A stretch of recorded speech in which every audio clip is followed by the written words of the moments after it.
عاوة بشا فبراير واللبا حينسيق لنا صدحدي فبراير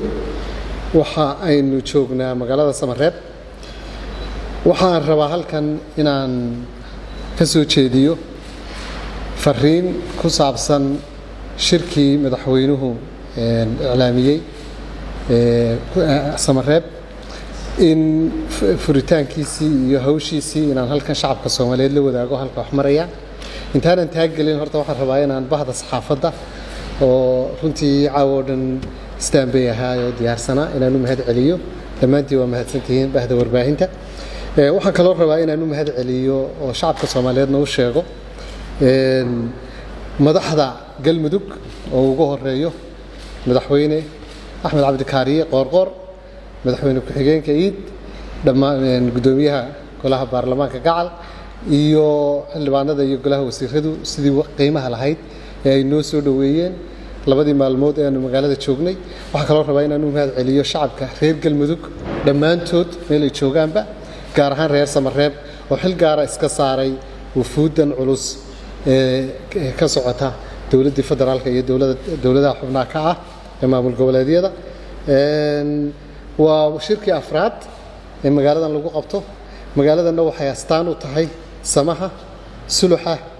iyo heshiiska ummadda Soomaaliyeed oo ku amaanaya reer Samareeb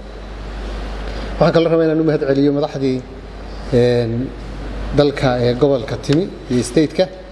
oo ugu horeeyo madaxweynaha federaalka madaxweynaha Jamhuuriyadda Federaalka Soomaaliya Maxamed Cabdullaahi Farmaajo ra'iisul wasaaraha xukuumadda Maxamed Xuseen Rooble state-yadii kale ee soo horeeyay maalinta naga soo horeeyay Dooraadimi sida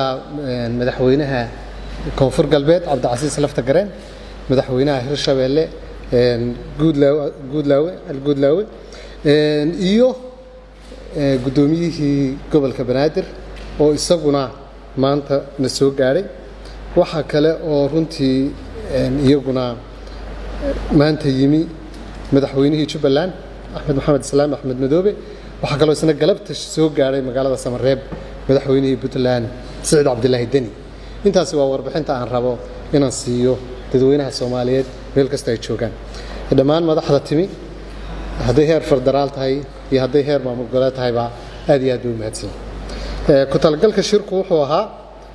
inuu caawa furmo 6 maqribnimo adigu madaxda oo daalanayd iyo hawsha dib u dhacday bari subax inuu furmo shirkanna waxa aan ka filaynaa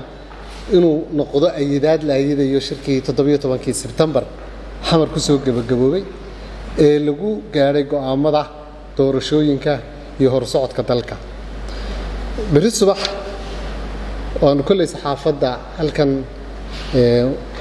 wargelin ku siin doono haday gelinka hore suurtagal weydaan aanu fiidka oo kale aanu siin doono aanu jecelahay mar walba inay nala wadaagaan aanu la wadaagno hawluhu halka ay marayaan iyo shirarku si maadaama meel kastana laga soo weydiinayo halka shirki marayo inuu furmay waxyaabaha dhaqaaqay inaanu markasta dadweynaha meel kasta ay joogaan dalka gudihiisa iyo dibadiisaba aanu ka qabtirno halka hawlo inoo marayaan waxa weeye waa marxalad waxaan joognaa kala guura oo dalkeenu doorasho u hinqanayo waxaan rabaa inaan halkan baaq uga diro shacabka Soomaaliyeed inay niyad sami ku seexdaan madaxdoodii baa halkan isugu wada timi waxa laga filayaana waa wax wanaagsan sidii shirarkii horeba looga filayay waxa laga yaabaa shirarkii Samareeb 1 Samareeb 2 inay ka adkaayeen kan caawa aynu rabno inuu noqdo Samareeb 4 aynu ka ambaqaadna halkan xaaladaas aad baa loo kala fogaa habka doorashada loo galayo laakiin hadda waxaynu haysanaa heshiiskii 17 Sebtembar oo lagu go'aamiyay habraacyada iyo qaabka iyo nooca doorashadu noqonayo dhammaan waxyaabihii asaasiyaadka ah waxyaabaha farsamada ahna waxa lagu sii dhamaystiray waliba heshiiskaasi wuxuu qiimo ku sii lahaa in labada aqal ee aqalka golaha shacabka iyo aqalka sare ay ansixiyeen oo uu yahay arrin sharci ah xalka ama inta dhiman waxa lagu dhamaystiri doonaa shirkeena inoo furmi doona bari subax hadba halka xal marayo iyo horumarka la sameeyana waanu la wadaagi doonaa warbaahinta iyo ummadda Soomaaliyeed meel kasta ay joogaan shirkuna sida aan idin sheegay waxay ahayd inuu caawa furmo madaxweynaha Jamhuuriyadda Federaalka Soomaaliya waa habeenkii labaad uu joogo